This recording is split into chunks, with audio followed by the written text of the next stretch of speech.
Bueno, lo primero quería daros la bienvenida y muchísimas gracias por acompañarnos hoy, que el día no, la verdad es que no acompañaba mucho. Os agradezco muchísimo que os hayáis acercado hasta aquí con el calor que hace y las horas que son, ¿vale? Y nada, daros la bienvenida a la Casa del Pueblo de Madrid, a la Fundación Progreso Cultura. Y hoy tenemos una presentación del libro bastante emotiva. Para mí emotiva porque, como veis aquí, reunimos a dos amigos, para mí un viejo amigo y un nuevo amigo que he encontrado, y estoy muy contenta de tenerles aquí y de darles espacio para presentar este libro del que nos van a hablar mucho mejor ellos. Y nos van a explicar, y yo, vamos, me imagino que os va a enamorar igual que lo ha hecho con nosotras. Miguel Revuelta nos dará paso al acto y nos lo conducirá muy sabiamente. ¿Vale? Muchas gracias. Bien, yo la pregunta que hay que hacer es: ¿quién es el autor de este magnífico libro? Bueno, Conrado para mí es un gran amigo, un compañero de muchos años y de muchas vicisitudes y eso, y un compañero además de aquí del sindicato. Pero ¿quién es el autor de este magnífico libro? Pues es una persona que reúne en toda su vida profesional y laboral una serie de condiciones, actividades, estudios y trabajos tan importantes y diversos como pocas personas lo pueden conseguir. Trabajador de artes gráficas en su formación profesional, como objetista en la misma línea del fundador de nuestro sindicato, Pablo Iglesias Pose. Luego, licenciado en Ciencias de la Información por la Universidad Complutense, periodista de amplia carrera, de gran nivel, de artículos, reportajes, escritos de amplia variedad en distintos medios. También de actividad en la propia Ejecutiva Confederal de nuestra UGT. Escritor de varios libros. Voy a mencionar algunos: Memorias de un internado, Lenguaje y comunicación, y los españoles emigraron, Todo sobre el tabaco, de Cristóbal Colón a Terence Moix, Memoria histórica para que no se olvide, y otros. Es importante además que ahí son libros de memoria y son también libros pues eso, sobre el tabaco, por ejemplo, o la emigración, en fin, una amplia variedad de lo que escribe también en este libro y de lo que yo digo que es también de la historia contemporánea de nuestro país. Muy buen escritor, además de periodista, lo que no suele ser habitual. No es lo mismo ser periodista que ser escritor. No lo siento, es lo que pienso, ¿eh? En el periodismo hay gente que escribe bien y otros muchos que no escriben bien. Por ser eso, escritor y muy bueno, hay que subrayarlo especialmente. Libros muy serios, también alguno excepcional con humor, que es igualmente un libro serio, Una transición de risa, que es otro de los que no había mencionado. De hecho, hoy estamos aquí para presentar su último libro escrito, un libro extraordinario, histórico, personal, emocionante, un libro cuyo título ya nos alerta de su profundidad, de sus sensaciones y de sus sentimientos, los del autor, que se dirige con sus cartas, a la vez tan íntimas como abiertas al mundo, a un sueño llamado Madre. Y bien, antes de seguir con este libro, hay que subrayar la otra gran personalidad de Conrado, que como veis y bueno, conocéis, pues son muchas y muy buenas. Su otra gran actividad, y es que nuestro personaje de hoy, nuestra persona aquí presente, es también actor. Un actor de teatro que hoy sigue representando y hasta haciendo castings sobre lo que tiene escrito otro de sus estupendos libros, Carne de casting, la vida de los otros actores. Bueno, pues hay pocos escritores que sean o hayan sido actores. Yo al que recuerdo a uno es a Fernando Fernán Gómez, que es verdad, fue un gran actor y es verdad que fue un gran escritor porque escribió luego muchos libros. Bueno, pues en esa estela está también Conrado. Escritor, periodista, actor y trabajador de las viejas imprentas. La vida entera en la vida de Conrado Granado Vecino. Y yo, de verdad, estoy orgulloso de ser su amigo. De verdad. Ahora que resurgen los viejos fascismos en Europa y en España, es muy bueno recordar de dónde venimos. Aquí en nuestro país, al final de la Segunda Guerra Mundial, cuando el mundo celebraba la derrota de los regímenes totalitarios, la dictadura de Franco imponía sus reglas en esta España de represión, depresión, pobreza, silencios, tristezas, miserias y hambrunas, que es de todo eso de lo que también nos habla Conrado, de su vida y de lo que pasaba en esa España que hoy algunos quieren resucitar. Algunos conocemos bien aquel mundo. Conrado nació en 1945, yo en 1946. Soy un año más joven. Cuando conseguimos que llegase la democracia a este país, los dos teníamos ya 30 años, mucho tiempo de dictadura. Esa que ahora tantos parecen haberla olvidado y otros quieren recuperarla. El PP, Vox y desgraciadamente gentes jóvenes y también periódicos y periodistas. Yo, por lo menos en Madrid, hay 3 periódicos de papel que todos los días dicen lo mismo, que es insultar al gobierno y hablar de las mismas cosas. No muchos, como ya he dicho, escriben también como Conrado y son demócratas, inteligentes, valientes y sabios, como demuestra él mismo en sus actividades, actitudes y aptitudes. Y todo ello viene de una infancia y adolescencia muy dura, esa época en que perdió a su madre con tan pocos años, a la que ahora le escribe estas cartas llenas de verdad, de pasión y a la vez de una mirada comprensiva, de una mirada muy personal y muy social, de una mirada introspectiva y al mismo tiempo de una explicación histórica de esos años difíciles, pero de los que también nos va contando tantas cosas de las vidas diarias que nos entretenían, nos divertían, nos hacían respirar, nos iban formando. Por eso, en este devenir histórico que nos da con tanto detalle nuestro gran autor, vamos sabiendo igualmente del cine. Yo soy muy aficionado al cine y por eso lo menciono aquí también. De las películas de ese tiempo y de las que después nos reflejaron aquellos años. De canciones, de libros, del fútbol, del Real Madrid de Di Stéfano y de los tebeos que nos ayudaron en aquellos viejos días. Me gusta decir los tebeos porque yo muchos de esos los leí también. El Capitán Trueno, el Jabato, Park, el Hombre de Piedra, Roberto Alcázar y Pedrín, el Guerrero del Antifaz, Yuki el Temerario, Apache, Pantera Negra, el Cachorro, el Espadachín enmascarado y tantos otros. Y sobre todo, es el que más subraya Conrado, el Capitán Trueno.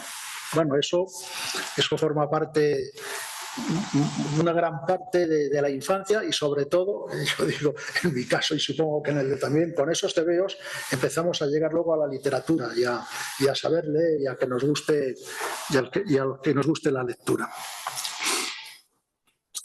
Bien, el preventorio infantil antituberculoso y el orfanato, los dos espacios de estos años en la vida de Conrado, su muy dura vida, sin padres y la vida de alrededor, la muy dura vida de la España franquista de esos años que tanto duraron, aunque hoy todo parezca muy lejano, pero no tanto. Para muchos, como estamos viendo, no parece que quieren volver. Un sueño llamado madre es un sueño tan personal como lleno de realidad. Una emoción que atrapa al lector, a este lector que soy yo y a todos los que lo lean. Una vida de verdad que la leemos como si fuera la novela más intensa y el libro de historia más auténtico. Porque es verdad que es un libro personal, pero para mí es un libro también histórico. De verdad, con este libro se refleja todos esos primeros años, desde 1945 hasta los 20 años siguientes.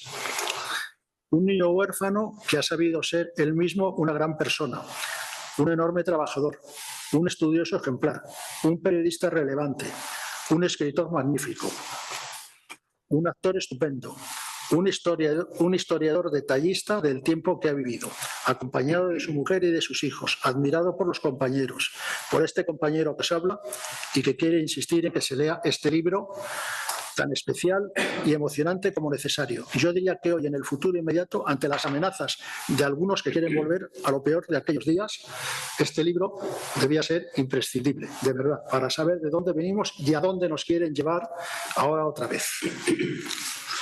Pero en esos días tan duros emergían ya algunas personas magníficas que con su esfuerzo de todos los días también iban a hacer mejor las siguientes fechas de nuestra existencia.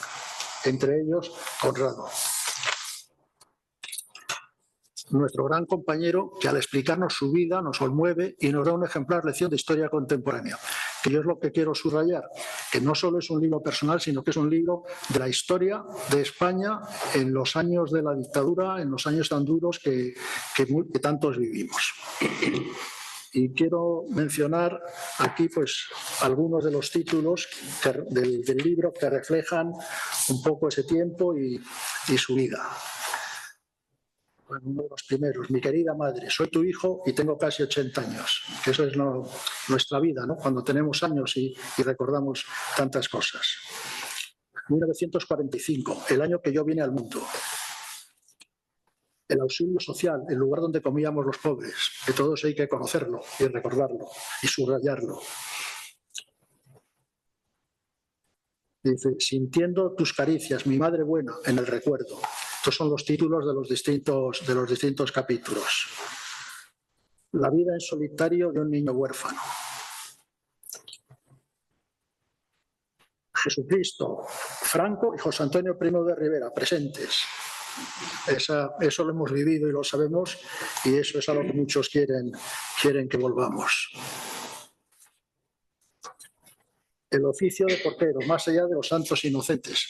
Está muy bien en el libro que hay referencias literarias, referencias cinematográficas y teatrales de todo lo que reflejan lo que fueron aquellos años. Los Santos Inocentes es una película ejemplar, una obra maestra del año, me parece, 85, pero que refleja muy bien la España de los 60. A veces se dice, bueno, la España que refleja Miguel Delibes y luego Mario Camus en la película, la España antigua. No, es la España de los 60. O sea,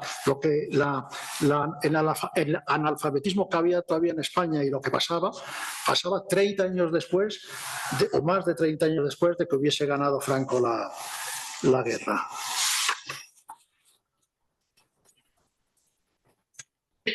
Colegio, orfanato, hospicio, incluso hijos de un dios menor, se pregunta Conrado.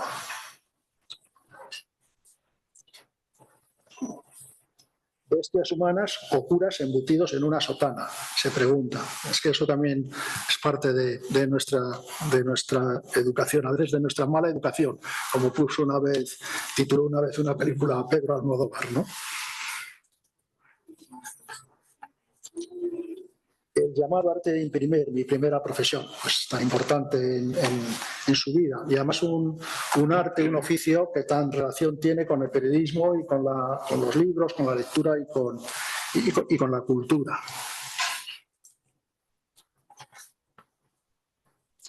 Son los que he ido eligiendo. La vieja máquina de escribir Underwood, que estamos hablando hace un momento, ¿no? Una herramienta y posibilidad de encontrar trabajo. Pues esas máquinas de escribir antiguas con las que muchos aprendimos a poder escribir a máquina y que nos facilitan el poder escribir hoy en los ordenadores. Eso no me sale ya la palabra, estaba con las máquinas de escribir. Dice: cuando el mundo de los tebeos era el cine de los pobres. Auxilio social, recreados en los cómics o historietas de Carlos Jiménez. Que hay un capítulo muy importante. Los otros huérfanos españoles, los chicos del auxilio social recreados en los cómics o historietas por Carlos Jiménez. Yo supongo que muchos conocéis a Carlos Jiménez, ¿no? Pero es también importante recordarlo y que leamos sus cómics y sus libros, ¿no? Empezando por el que lo pone aquí, que bien lo sabe Conrado, el de Paracuellos, ¿no? Que revela tantas cosas también.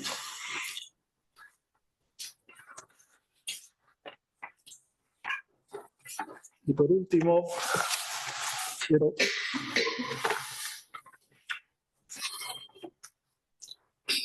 hablar aquí un poco ya de este final, leer un poco un pequeño párrafo en el último capítulo, que dice: madres, dice Conrado, va por vosotros porque sois el germen de la creación. Leo un poco. Algunas personas no tuvieron, sin embargo, la suerte de conservarla durante mucho tiempo al perderla en los primeros años de su vida. Ante esta situación de orfandad existencial y asiéndose solamente al recuerdo de los primeros años de su vida, en los que le acompañó su madre, el que suscribe, el gran Conrado, decidió un día intentar revivir el recuerdo de aquella madre que un día tuvo haciéndolo a través de la escritura, convirtiéndose pues a través de una serie de cartas que escribe a la madre, muerta en una especie de madre muerta, en una especie de escribano no de la corte, sino de la vida, en este caso que le ha tocado vivir. concretamente de los primeros 18 años, consciente cuando ya cabalgaba a lomos de su viejo Rocinante vital. Bien, es un reflejo y un resumen de toda esa vida y de ese momento. Y entonces, en el final del libro, pues habla de distintos escritores, de distintas personalidades que han hablado de sus madres, que está muy bien también como resumen, no ya de su vida, sino de la, como digo aquí también, de la condición humana. Y bueno, voy a leer tres nada más, ¿no? Primero, el de Charles Dickens, Carlos Dickens. La mente de todo hombre se aferra con afecto cariñoso a la idea de su madre. Es el primer pensamiento impreso en nuestros corazones infantiles, cuando eres tierno y capaz de recibir las impresiones más profundas. Todas las sensaciones posteriores del mundo son, en comparación, un tanto superficiales. Las palabras de un gran actor, Eduardo Fernández, esto sí lo digo porque es un gran actor como el propio Conrado. Madre, te he hecho un homenaje. Palabras del actor Eduardo Fernández al no poder asistir al entierro de su madre por estar trabajando. Que revela pues la importancia, la emoción de lo que cuando te diriges a tu madre. Erich Fromm, el gran ensayista. El amor de una madre es como la paz, no necesita ser adquirido, no necesita ser merecido. Honorato de Balzac, el corazón de una madre es un profundo abismo en cuyo fondo siempre encontrarás perdón. Y bueno, el fundador de Estados Unidos y el primer presidente, George Washington. Mi madre es la cosa más bella que he visto nunca. Todo lo que soy se lo debo a mi madre. Atribuyo mi éxito a la educación moral, intelectual y física que recibí de ella. Y luego de Khalil Gibran, madre, la palabra más bella en labios de la humanidad. Bueno, pues estos recuerdos de Conrado revelan un poco también la importancia de lo que es el hecho de la madre y eso en toda la historia y en tantas personalidades y en tantos personajes. Bueno, y ya voy terminando. Por eso decía que este libro hay que leerlo con pasión y continuidad, porque engancha y a la vez también con reposo, paciencia y reflexión. O sea, a veces los libros hay que leerlos muchos que te atrapan. Estoy leyendo una novela y me atrapa y tal. Bueno, pues está bien, pues eso quiere decir que te atrapa. Pero también los libros, los buenos libros, como es este, hay que leerlos con paciencia, con reposo y reflexión. Porque es necesario y conveniente que todos esos recuerdos nos hagan pensar en la rapidez de los días actuales, lo que es de verdad la vida humana en su mayor sentido a partir de las madres de donde todos venimos. Mi infancia y adolescencia, la mía, la de el que está hablando, fueron más tranquilas que las de Conrado. Tuve esa suerte, la que no tuvo él entonces. Estamos hablando de esos mismos años a partir de 1945 y 1946. Pero yo, a los 14 años, igualmente perdí a mi madre. Y algo mucho he entendido de este libro. En algunos momentos se me han saltado las lágrimas, lo que revela la fuerza de estas páginas. Tantas cosas me he acordado yo, sabiendo de su madre, de la mía. Y ya acabo.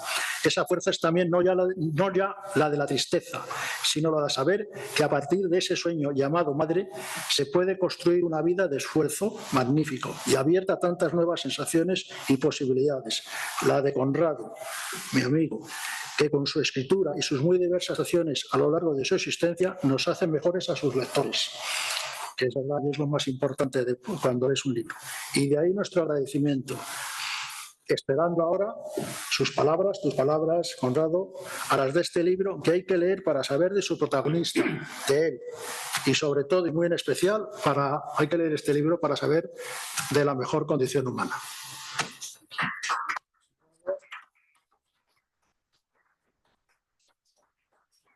Muchas gracias, Miguel. Como se nota que es un gran amigo y me quiere mucho. Muchas gracias. Qué palabras más bonitas. Voy a intentar ser breve, aunque me da miedo esa frase. Hola, buenas tardes, amigos, amigas.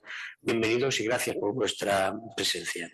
Deseo empezar comentando que la obra que hoy presento en forma narrativa tiene una cierta particularidad, pues de alguna manera el personaje creado por el autor, un niño que se irá haciendo jovencito y mayor poco a poco, llegará en algunos momentos de la narración a sentarse ante el teclado intentando compartir el espacio literario con el propio autor, auténtico padre de la criatura en cuestión.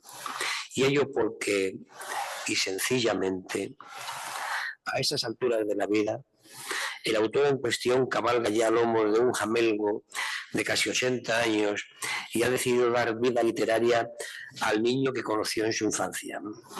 En ese sentido, el autor hará en el terreno narrativo que el niño literario creado, huérfano desde los 7 años, intente comunicarse con su madre, a la que imagina en el cielo, escribiéndole una serie de cartas en las que le contará sin tapujos lo que fueron los primeros años de su vida como niño huérfano que le tocó y como tal vivir. A través de las cartas que podemos leer en el libro, el niño autor contará a su madre lo que fueron los primeros 18 años de su vida, de los que conoceremos los aspectos más inverosímiles que imaginarse uno pueda a estas alturas de nuestros días.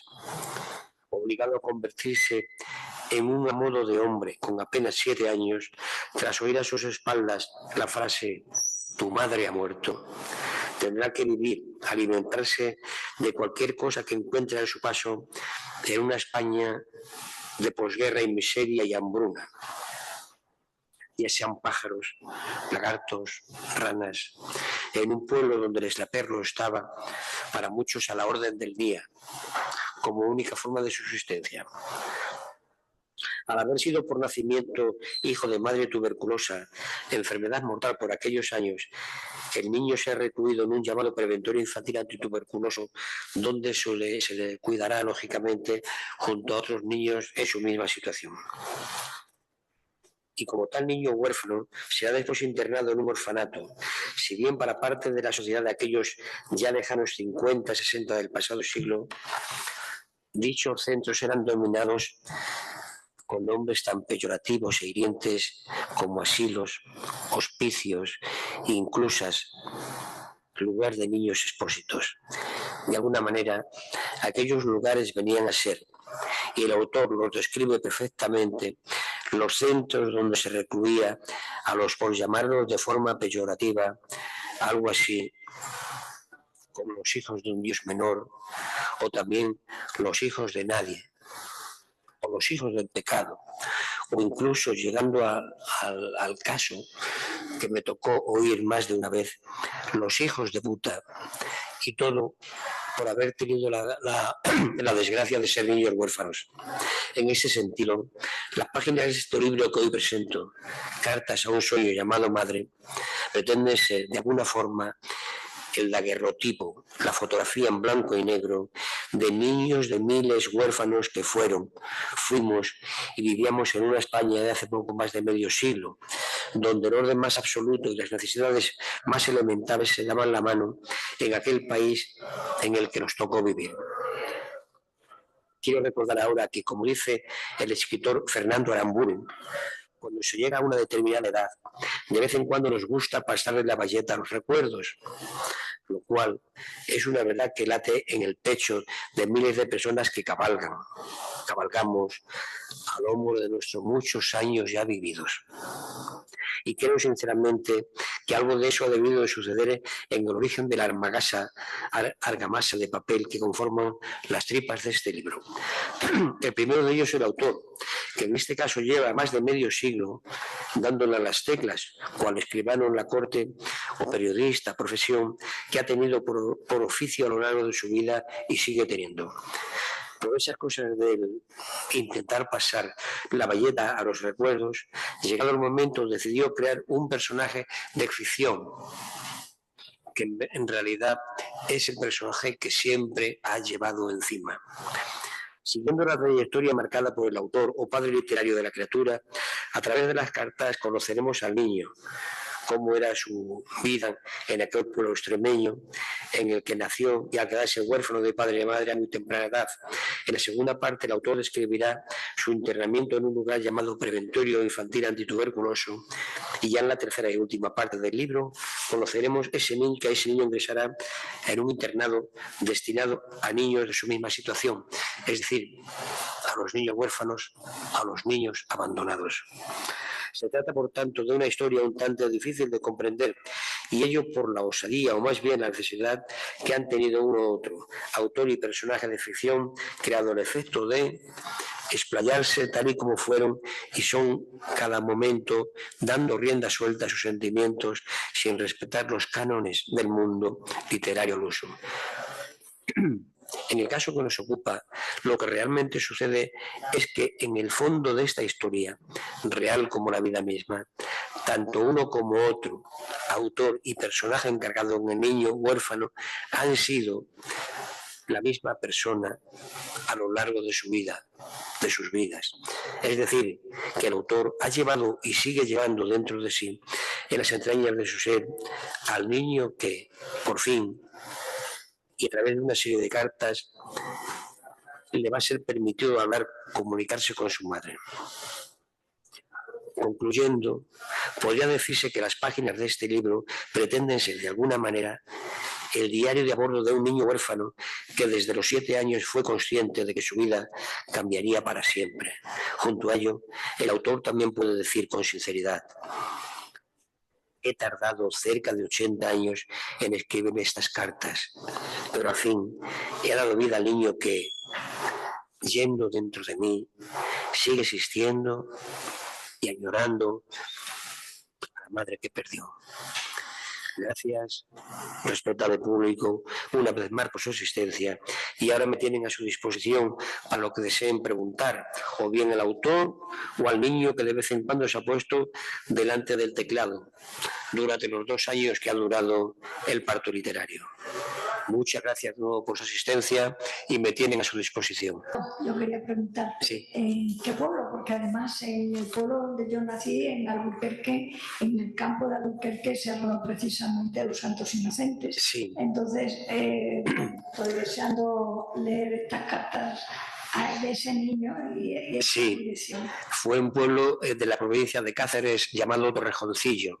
Es un pueblo pequeñito, ahora tiene unos 2.000 habitantes, pero en aquellos tiempos llegó a tener 4.000 o 5.000. Ahora ya tiene 2.000 y ya tienes un pueblecito extremeño, y en aquellos años el extraperlo estaba a la orden del día. Nosotros éramos extraperlistas.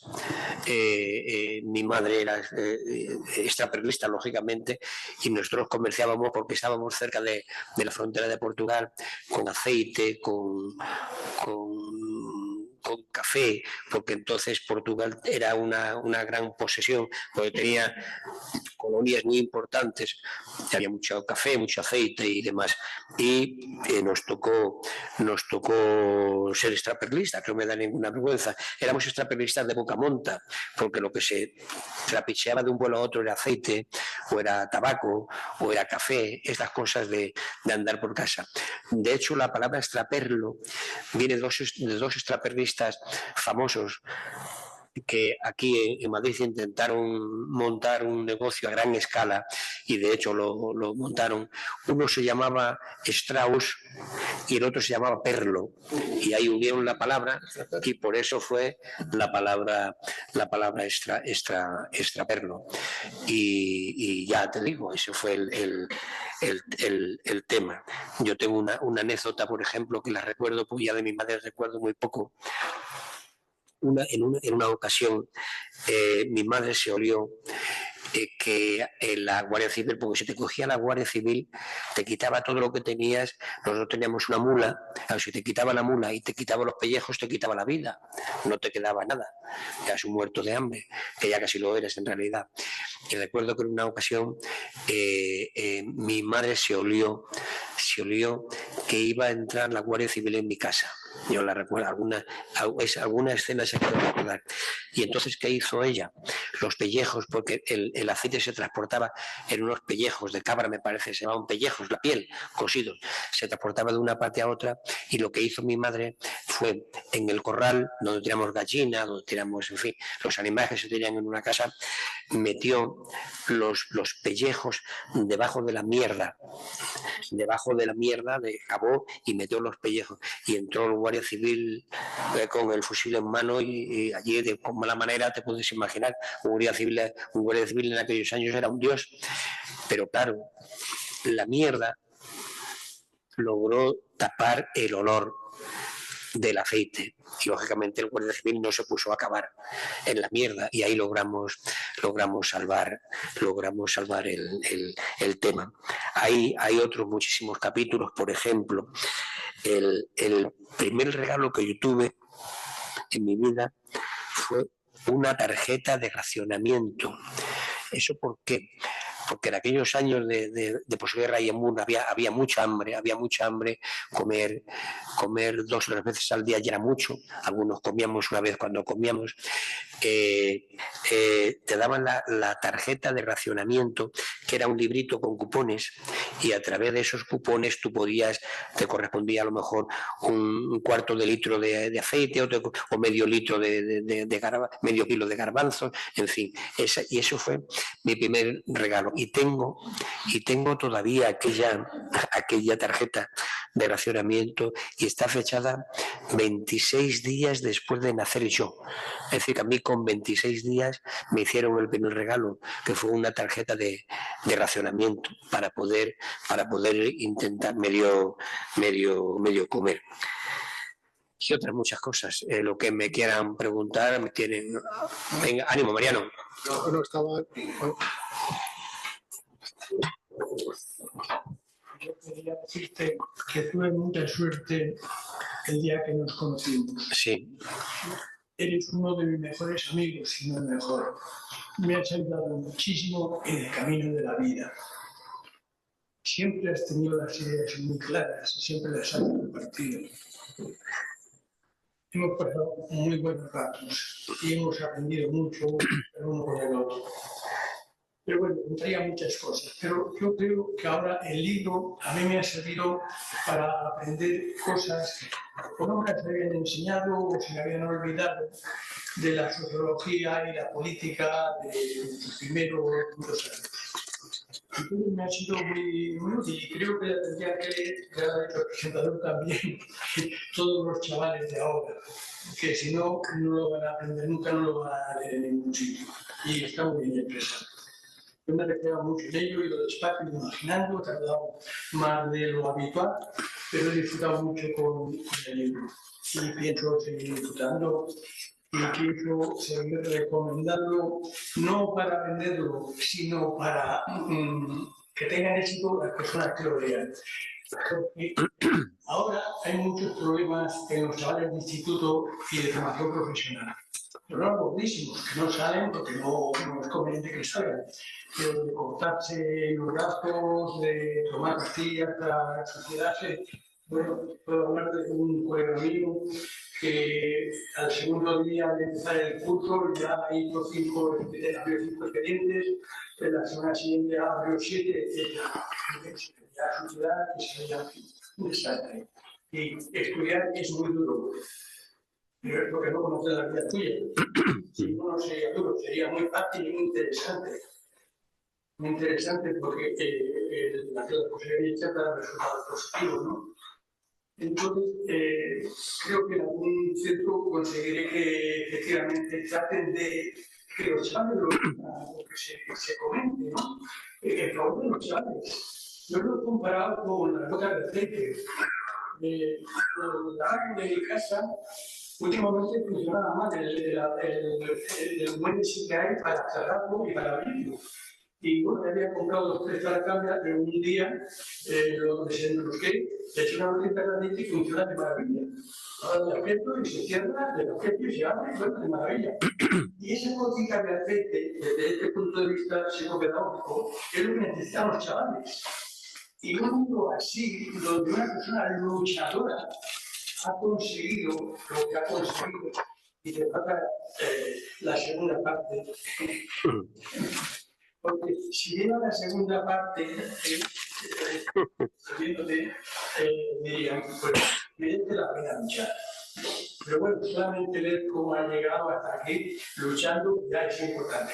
Pues además, viera lo que has hecho, que lo ha hecho tu compañero, pues sería fantástico para los chavales, que efectivamente, esforzándose, se consiguen cosas. Y bueno, ahí hay un campo muy importante, algún profesor ya está de acuerdo en esa idea, y bueno, yo creo que sigue por ahí, no se comentado aquí, pero bueno, ya hablaremos de ese tema. Pero cualquiera que tenga hijos, sería bueno que este libro o otros parecidos lo leyeran. Una gotita de aceite para espaldarse, y yo también.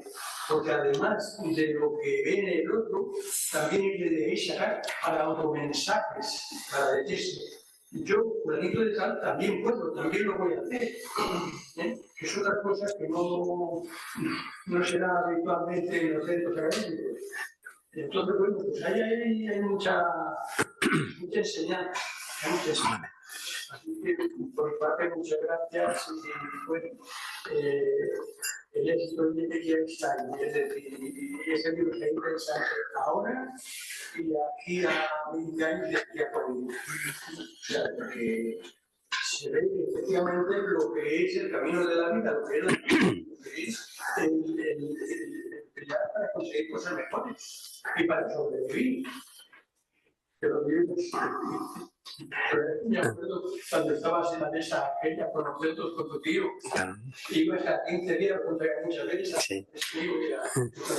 cada 15 días a comprar el pan. Claro. Y ahora lo tiran del día anterior porque está ya duro. Sí. Claro.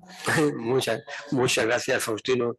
Es otro buen amigo, nos conocemos desde 1970, o sea, vamos para 50 y tantos años, ya casi 60, ¿verdad? Todavía recuerdo que nos conocimos en el Real Club, un baile que había, me parece que era de la cadena Consulado, me parece que era, ya que seguimos siendo grandes amigos, pero por favor no olvides que escriba otro libro, que dedique 2 o 3 años más, que con esto ya ha sido el 8º y creo que me merezco un descanso. Pero sí, es cierto, es difícil y yo respeto mucho a los jóvenes de ahora, lógicamente, pero es que los jóvenes de ahora comen 3 o 4 veces al día. Mi hija incluso dice que hay que comer 5 veces al día. Y comen y no pasa nada, y abren el frigorífico y tienen cerveza o Coca-Cola o limonada o tal, y tienen pan o tienen chorizo, y tienen varias cosas, pero claro, y dicen que tienen la vida que las tiene muy, muy difíciles, pero claro, por ejemplo, yo cuando era niño, medio año andaba descalzo. Yo y los niños pobres de mi pueblo andábamos descalzos porque si teníamos unos zapatos o unas sandalias, lo que fuera, alpargatas, esas las guardábamos para el invierno, pero en primavera, verano, que hace buen tiempo y más en Extremadura, que te torraban, pues descalzo perfectamente, y se vive descalzo perfectamente. Tú le dices a un niño que andes descalzo y te llevan a la cárcel, te denuncian por acoso. Y cosas así. Yo respeto mucho a los chicos de hoy, pero que a nosotros luchamos, y a nosotros de nuestra generación nadie nos regaló tampoco nada. Yo siempre digo que le digo de vez en cuando a Miguel que yo comencé a trabajar en artes gráficas a los 14 años y me jubilé como periodista el día que cumplí 65. Me digo, este día te toca, y ese día me toca y ese día me jubilé. Y ahora sigo trabajando en el campo de la farándula como actor, y porque me gusta. Y digo, bueno, pero ¿a qué edad comienzan ahora a trabajar los chavales?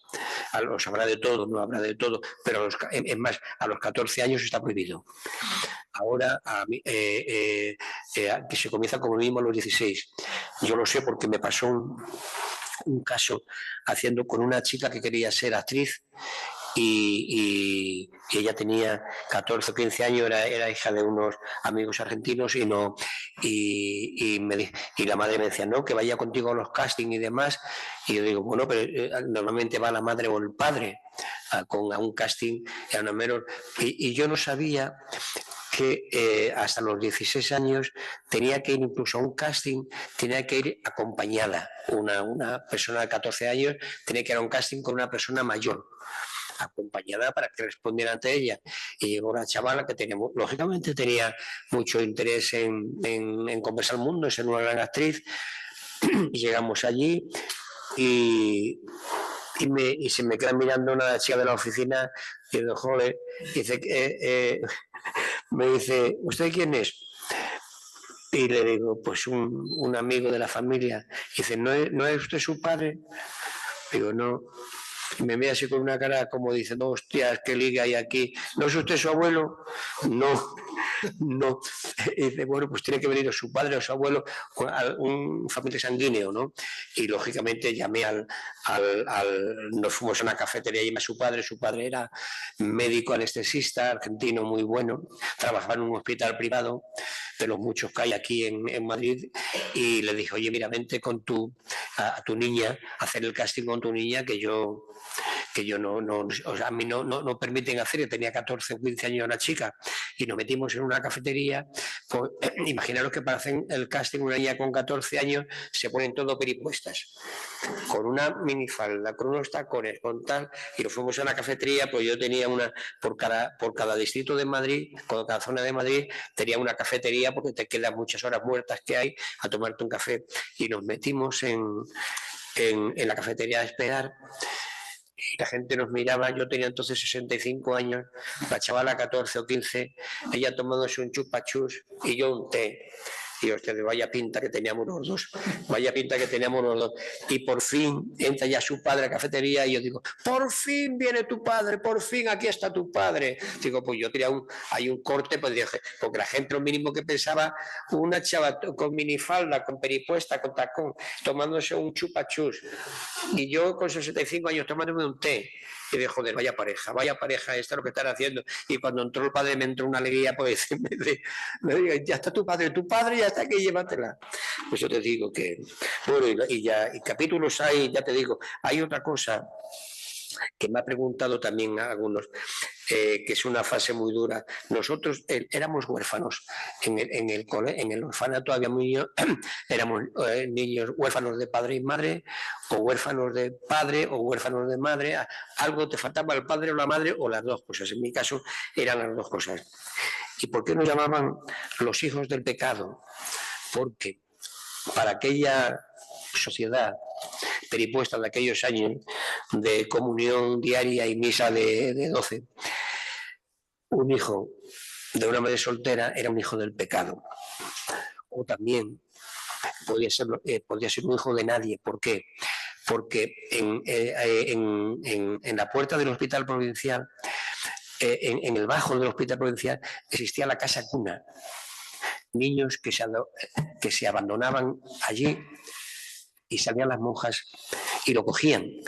Niños, yo tuve compañeros que no habían conocido a nadie en su vida y no conocieron, solamente las monjas eran sus madres. Podían tener 10 o 15 madres que eran las monjas, que lo querían y tal. O también, lo más duro de todo, éramos los hijos de puta. ¿Y por qué nos llamaban los hijos de puta? Porque, claro, si habíamos de una madre desconocida o de un padre desconocido, os podéis imaginar. Pero en aquellos tiempos se daba una cosa curiosa. Muchas chicas de provincia, de los pueblos, se iban a las ciudades a servir, a trabajar, para poder comer, lógicamente. Y solía pasar, se daba mal que de vez en cuando la chica, la criada, quedaba preñada del señorito, del señor o del señorito, del padre de la familia o del hijo. Pero como no existía el divorcio y la familia era católica, apostólica, romana, que tenía su santa esposa, sus queridísimos hijos, y iban todos a misa, claro, imaginaos lo que era una criada preñada, una embarazada. Yo uso la palabra preñada, a lo mejor es más fuerte, pero embarazada. ¿Qué se hacía? Que se echaba a la criada, se expulsaba de casa, sencillamente se la expulsaba y se iba a su pueblo. Pero incluso en su pueblo, sus padres, en casos, que conocía algunos casos, no la recibían cuando venía de Burgos, porque había mancillado el apellido. O sea, fíjate, si tú te llamabas García o si tú te llamabas López, que tengas un hijo que has de madre soltera que has mancillado el apellido. Incluso los propios padres de la chica a veces le negaban el recibimiento. Y por eso a mí esa frase era muy dura, muy dura, muy dura. Otra cosa que nos pasaba es que, por ejemplo, la mujer en sí era la encarnación del diablo. a nosotros nos enseñaban una frase que a mí me la metieron, a mí no, a todos nos metieron, que era: mujer, apártate de mí, Satanás. La mujer era la encarnación del diablo. Nos enseñaron desde pequeñito y hoy suena a cachondeo, pero cuando te empiezan a meter en la cabeza desde pequeñito lo mismo que el Padre es Dios, el Hijo es Dios y el Espíritu Santo es Dios, y te lo crees sí o sí, pues si la mujer si te dicen que la mujer es la encarnación del diablo, apártate de mí, Satanás, apártate de mí, Satanás, pues a ti se te iba quedando, y cuando tenías 13 o 14 años o 15, claro, te empiezas a ver la sangre, todos los poros de tu cuerpo te empezaban, y lógicamente éramos normales, éramos huérfanos, pero chicos normales, y nos gustaban las chicas. Y tú tenías una lucha interna que dices, joder, me gusta aquella de cuando los domingos, cuando las veíamos en la iglesia, que miraban para atrás, porque los domingos teníamos 2 misas, una rezaba y otra cantada. La primera rezada a las 8 y la segunda cantada a las 11 y a las 12, para que vieran en la ciudad de Cáceres lo bien que cantábamos los huérfanitos. Y cantábamos, yo siempre he cantado muy mal, pero bueno, había gente que cantaba bien. Y entonces tú mirabas para atrás a lo mejor y veías una chica, te gustaba, y dices, pero leche, me gusta, pero si es que la encarnación del diablo, apártate de mí, Satanás, y tenía unas luchas internas que te volvían majar hasta que ya te ibas haciendo mayor y te dabas cuenta que no. Y ya cuando nos íbamos haciendo mayor, con 16, 17 años, le decíamos ya cuando teníamos confianza a los curas, pero bueno, ¿cuándo vamos a empezar a pensar en las mujeres? Porque las mujeres nos gustan, lógicamente. Dice, cuando empecéis a salir de la mili, claro, pero es que de la mili se salía a los 23 años, y tú con 14 o 15 ya te gustaban las chicas, y era el tema ese era realmente terrible, y otros muchas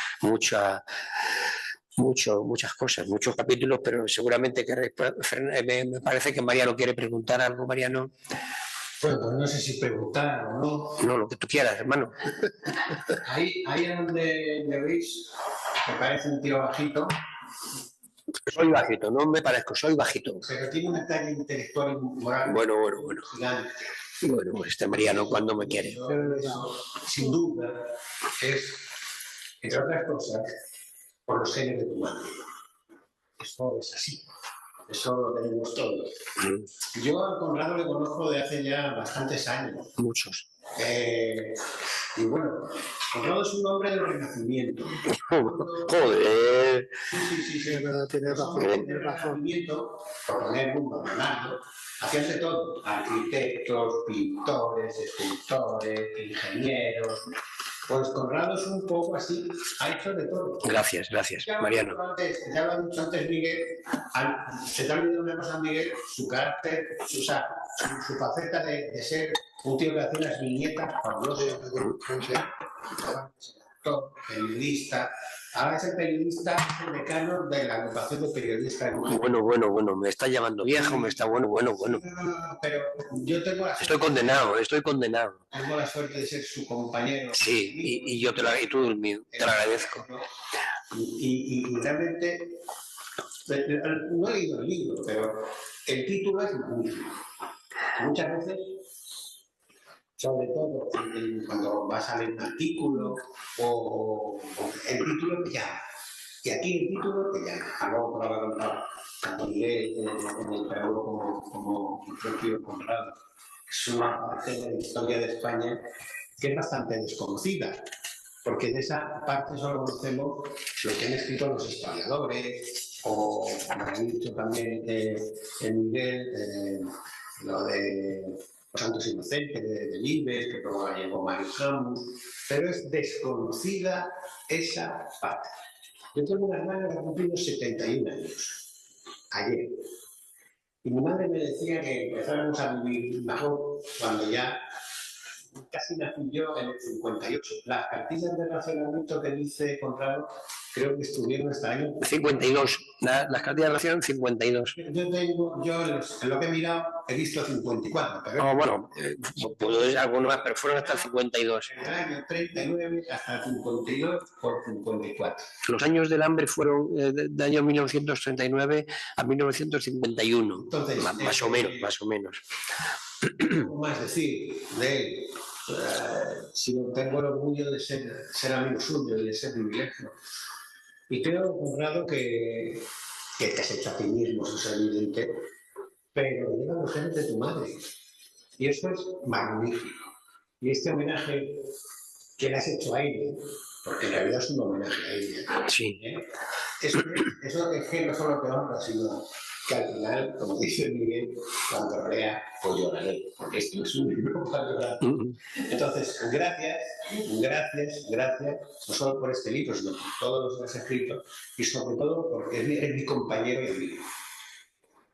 Pues muchas gracias, Mariano, otro gran amigo que tengo aquí. Desde luego tengo la suerte de tener gente que me quiere, y yo también los quiero. Me pasa una cosa, sabéis que estos días le han estado haciendo un homenaje a Rafael Nadal, en un gran tenista que ha sido, premios y demás, y algunos días he visto en televisión cuando cogía el micro, decía, gracias papá, gracias mamá. Y yo decía, qué bonito tiene que ser poderle llamar a una persona papá o mamá. Y qué mala suerte algunos que nunca pudimos decir eso. Bueno, mi padre murió con 1 año y mi madre murió con 7, más o menos, y recuerdo esas que se me van. De mi padre nada, pero de mi madre alguna imagen muy nebulosa, pero que cuando yo veía Nadal que decía gracias papá, gracias mamá, lógicamente porque han dado por él todo en la vida. Digo, qué bonito tiene que ser el que una persona pueda llamar a una persona papá o mamá. Por eso yo tengo que decir que quiero tanto a mis hijos. Tengo la suerte de tener una mujer maravillosa y tener 2 hijos, y para mí es lo más grande de mi vida. Es lo grande de mi vida, porque ellos me pueden llamar a mí papá y mamá, y voy a hacer por ellos, lógicamente, lo que cualquier padre, todo lo que pueda. Gracias. Bueno. Quería hacer un pequeño comentario por lo que has hablado de la Guardia Civil. Claro, es que la Guardia Civil era casi lo principal del franquismo. Todo eso que has dicho de que iban allí a ver cómo escondían las cosas y tal, ¿no? Y me ha venido un poco lo que está pasando pues estos días, ¿no? Es decir, que se habla de lo de la UCO, que tal, algunos lo defienden, otros que no, pero resulta que uno de los de la UCO, de la Guardia Civil, pues está ahora con la señora Ayuso, pues insultando todo lo que puede y diciendo todas las falsedades sobre el gobierno y sobre Pedro Sánchez, ¿no? Y digo, claro, que la Guardia Civil, que es verdad que ha mejorado mucho, es verdad que está la Guardia de Tráfico, es verdad que, bueno, que hay que aplaudir tantas cosas, pero también hay que recordar otras muchas, claro. No solo las de esos años que has comentado, sino, por ejemplo, cuando el asalto al Congreso en el año 81, entraron 200 guardias civiles. Sí. No entró solo Tejero y tal, y no sé qué, que ahora sigue Tejero diciendo que tiene que volver el franquismo y tal, no. Hicieron 200 guardias civiles. Es que cuando has mencionado eso, bueno, no es que haya que hacer nada, yo comprendo que el gobierno tiene que defenderlo, pero sigue habiendo guardias civiles como esos que entraron un día allí en vuestra casa. No, allí en aquellos tiempos, bueno, lo de Tejero, como hizo eso, fue un golpe de Estado en toda regla, un militar, un levantado en armas que toma el Congreso. Pero en aquellos tiempos la Guardia Civil era, vamos, casi te arrodillabas. Sí. Un guardia, ver un tricornio, que yo era la rehostia, y ya te digo, y te quitaban lo del extraperlo, el pellejo o la muleta, te quitaban la vida. Porque con qué comías, con qué vivías. Efectivamente, así era. Pero nos tocó, en el pueblo estaban, que llamaban lo que eran las fuerzas vivas, que era el señor alcalde, el señor alcalde, los municipales, los maestros, las fuerzas vivas eran los que iban a un bar que había en la plaza. Y lógicamente el cabo de la Guardia Civil, y eran sagrados, el cura don Tomás, que al que había ir corriendo a besarle la mano y a inclinarse. Imaginar besarle la mano al cura párroco e inclinarse. Y lo ves ahora y dices, ¿eso existió? Pues eso existió. Bueno, aquí tienes Eso existió. Sí. la educación religiosa, o con la Iglesia hemos tocado. Claro. Ejercicios espirituales, Sí. salvación de almas, Sí. perdición de mentes. Claro, los ejercicios Y luego espirituales. lo que había dicho, mujer, apártate de mi Satanás. Pero ejercicios espirituales eran una semana al año, nos apartaban de todo, o sea, no había, dejábamos los talleres, dejábamos el estudio y dedicábamos solamente a rezar y a comernos el tarro de lo mal que estaba el mundo y lo pecadores que éramos, en fin, todo eso que se... Imaginaos una semana... Eran todos los colegios, los institutos públicos. Nosotros era una semana rezando, y claro, venían unos especialistas en comerte el tarro que acababan loco perdido. Una semana de ejercicio que no se podía hablar en recreo muy bajito, hablábamos muy bajito, una semana. Y el sábado, había terminado la semana, nos llevaban a la montaña, porque la patrona de la ciudad de Cáceres era la Virgen de la Montaña, y nos llevaban a la montaña de Asueto ya, relajarte un rato, tal. Y estábamos con el coco tan comido, que yo en un momento dado estuve a punto, porque claro, yo decía, bueno, después de ejercicios espirituales estoy totalmente en gracia de Dios. Estoy salvado, ¿qué coño pinto yo en este mundo? Y mirando una montaña abajo, si me tiro para abajo, voy al cielo seguramente porque no tengo pecado, después de una semana de rezar, como te habían comido el tarro, estoy en gracia de Dios. Y menos mal que no me dio por tirarme montaña abajo, pues si no, imaginaros dónde estaría ahora, claro. Y eso lo ves ahora y dices, ¿cómo es posible? Pues era posible. Era posible, como otras tantas cosas. Bueno, Isabel, querías preguntar tú algo, me parece. Si hubieras hecho eso, no estaríamos aquí hoy. Eso digo yo. Sí. A ver, nos conocemos desde hace algunos años, sí. Y la verdad es que he llegado a quererte. Yo también te quiero. Sí. Porque es verdad que aparte del trato afable que tienes y del cariño que muestras siempre, eres sobre todo muy inteligente. Muchas gracias. No es por vender, sí. Lo que quiero es vender el libro, ¿vale? Porque creo que además dice esa inteligencia, cómo ha permitido que gracias a criarte con esos genes que decía Mariano, ¿no? Pues no solo haya salido adelante, sino que además seas progresista y creas en un mundo de avance, de mejoría, en definitiva, ¿no? Que progrese y seguir adelante, sujetista hasta la médula, por supuesto. Y después de esos ejercicios espirituales y todo lo que te han hecho pasar en el orfanato, en todas las situaciones, estar del otro lado de esto que te facilitaba, ¿no? Porque lo que te ponían a mano era estar con el régimen, sí. con la dictadura, con el dictador, levantar el brazo. Cara al sol todos los días cantábamos, vamos. Sol, efectivamente. Y sin embargo, a pesar de todo eso, tú te diste cuenta de que había otra forma de vida, claro. Otra forma de vida, y luchaste para que hubiese otra forma de vida. Entonces, eso es lo que pongo más en valor de ti. Pero además, lo que me gusta de este libro es que tiene, como tú, sentido del humor.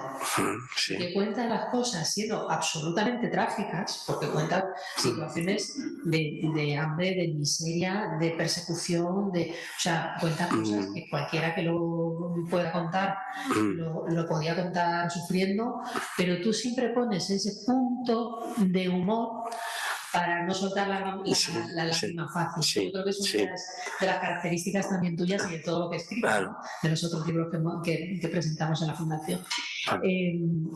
Creo que es imprescindible comprar este libro.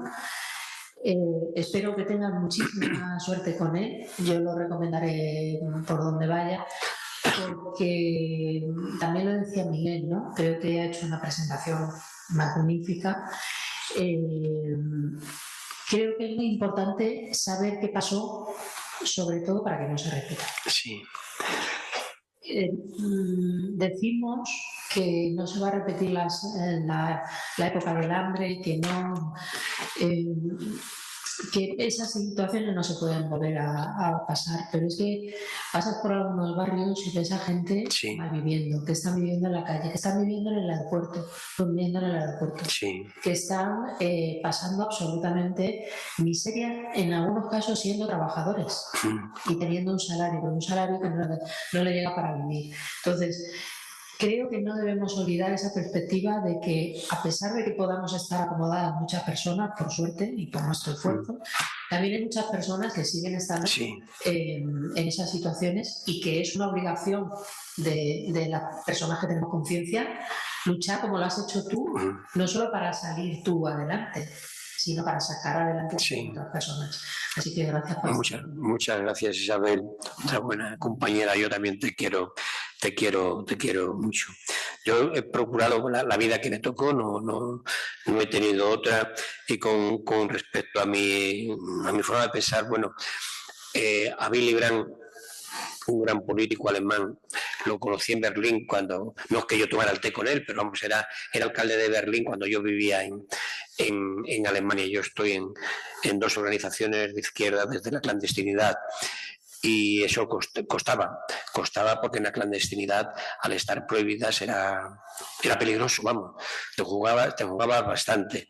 Es curioso que yo, por ejemplo, nunca pude ir a Berlín, porque si a mí me hubiesen puesto un sello en el pasaporte que teníamos, un sello comunista de la Alemania comunista y al venir a España, lo hubiese tenido muy jodido, y nunca pude ir a Berlín. Es curioso que el régimen franquista, cuando te hacías un pasaporte, dice permitido a viajar a todos los países del mundo, excepto, y te ponían todos un montón de países, entre ellos los países comunistas, por supuesto que todo. Y si tú ibas a uno de esos países y te ponían un sello y te lo miraban aquí, aparte de posiblemente inflarte a hostia, lo tenía mucho peor, y por eso, ¿no? Y después, lógicamente, he ido a Berlín después, una ciudad que me gusta, y en cuanto al sindicalismo, también estoy desde los primeros 70, desde la clandestinidad, que cuando ya se empezaban los años 72, 73, hacer un poquito la vista gorda, porque claro, los que mandaban sabían que el Paco, el emérito, estaba jodido ya, no es una tontería, estaba jodido ya. Y empezaban a hacer un poquito la vista gorda, ya nos reuníamos y de vez en cuando te dejaban ver, pero prohibidos estábamos, porque la legalización de los sindicatos fue en 1977, registrarse ya como organizaciones. Y yo tengo revistas, por ejemplo, en una red que tengo una colección de portadas de revistas de aquellos tiempos que se lo he dado a ella, sí que hacer la exposición. Una de las portadas de una de esas revistas, no sé si era Cuadernos para el Diálogo o Triunfo, decía, ya como gran avance social, ya tenemos asociaciones políticas. Y ya un poquito más tarde, medio año después, o un medio año ya tenemos partidos políticos, cuando permitieron legalizarse los partidos políticos. Imaginarse el cambio que daba todo, pero esa fue la vida que nos tocó vivir a muchos de nosotros. En el año 77, en el 76 hubo el primer congreso de UGT aquí en España, en el 76, pero todavía en la ilegalidad. En la ilegalidad, que hicieron la vista gorda. Yo recuerdo que estaba, no me acuerdo era el político que era, porque a ese lo entrevisté, y permitieron hacer me parece que en el 76, estando todavía, me parece fue un congreso de la UGT, y hicieron la vista gorda ya en el 76, y entonces hicieron Martín Villa, que lo entrevisté yo una vez, que tuvo un cargo importante durante mucho tiempo. Rodolfo Martín Villa. Bueno, pues hicieron la vista gorda diciendo que era una reunión internacional. Claro, y si venían sindicalistas de diferentes países, no lo iban a detener en 1976. Hicieron un poquito la vista gorda y ya pudo celebrarse. Pero aquello como eso suena. O ver el Playboy, por ejemplo, la revista que había las mujeres ligeras de ropa. Pues yo recuerdo ver el Playboy de a escondidas. Lo ves ahora y dices, pero ¿cómo era posible? Pues era posible. Bueno, pues nada, si no queréis nada decir eso, muchas gracias por vuestra... perdón, que Belén, mi jefa. Belén, reina, tuyo, todo tuyo. Bueno, yo lo primero que quería decirte es darte las gracias. Muchas gracias. Gracias por este libro, porque de verdad que me ha encantado y me ha removido bastantes cosas. Y es un libro que tiene como equilibrio entre muchas cosas. Y para empezar, equilibrio entre pasado, el presente y el futuro, porque me gusta que haces siempre como una especie de triángulo con lo que vivió ese niño, con cómo lo entiendes tú y con la juventud de ahora. O sea, pones, claro, en muchos puntos pones en comparación con la juventud de ahora, cómo vivía esas cosas, o en comparación de lo que sí o lo que no. Por otro lado, me gusta lo que ha dicho Miguel, la idea de madre. O sea, trabaja mucho sobre una idea muy bonita de madre, y es muy tierno, y también, o sea, es de agradecer ese reconocimiento y vamos, esa idea que lleva todo el libro. Y como decía Mariano, que al final o sea, la gran protagonista no deja de ser ella. Y luego, en algunas de las conferencias que hemos tenido del ciclo de memoria democrática y tal, hemos hablado muchas veces de que hay parte de la historia que ya no es solo que no la conozcan los jóvenes de ahora, los chavales que están en el instituto, como hemos dicho, tal, sino que tampoco se nos contó a mi generación. O sea, porque vuestra generación, muchísima gente vivió con el miedo de bueno, lo que no se cuenta, o sea, de ocultarlo o de meterlo debajo de la alfombra, y aquí no ha pasado nada, porque lo que queremos es luego en la democracia vivir bien y borrón y cuenta nueva.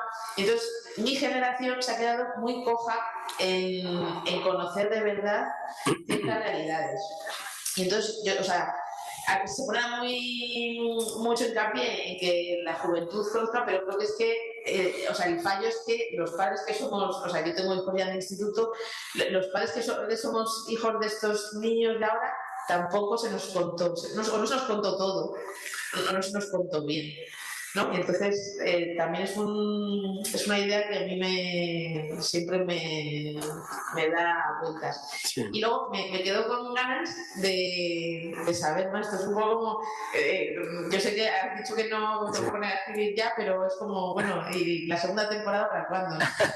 Entonces, pues no sé. Me queda, o sea, sobre todo, me dejó muy intrigada la idea de que explicabas que en estos centros, o sea, sí se os enseñaba un oficio para que os pudieseis la vida, pero no se os daba la titulación. O sea, era un poco como, vale, o sea, yo te enseño a hacerlo, pero que seas menos que los que vienen por otra vía, ¿no? Sí. Entonces, me quedo con muchas ganas de saber cómo fue luego ese desarrollo, o sea, cómo se llegó cómo llegaste al mundo profesional. Sí, nosotros lógicamente estudiamos allí, pero estudiamos de cura de puertas para adentro. No nos examinaban después en la calle, en las escuelas oficiales. Sí, salíamos sin título. Yo me parece que el mayor título que tuve fue el de estudios primarios, porque no salíamos, porque realmente para los curas, ¿para qué quieres? Si tú vas a ser tipógrafo, vas a ser zapatero, vas a ser carpintero, vas a ser ebanista, vas a ser sastre, ¿para qué quieres? Si tú lo que tienes que hacer es trabajar para comer, es trabajar para comer, que era lo que se hacía. Entonces no les importaba, no tenían ningún interés. Yo recuerdo que los curas se fueron en 1964. Yo salí del colegio en el orfanato en el 63, pero ya se rumoreaba que se iban a ir. Entonces sentíamos una alegría pensar que se podían ir los curas y que, por ejemplo, nosotros llegaría un día que podríamos salir por la ciudad a andar sin ir en fila, ir 3 o 4 y demás. Eso era solamente con soñarlo. Yo no llegué a vivirlo, os podéis imaginar, pero ellos no tenían esto. Es más, ellos, por ejemplo, cuando alguno intentaba, porque había chicos que estaban tan hartos que intentaban escaparse, se escapaban del colegio, pero claro, a las 3 o 4 horas tenían hambre. ¿Y dónde iban? Pues volvían al colegio.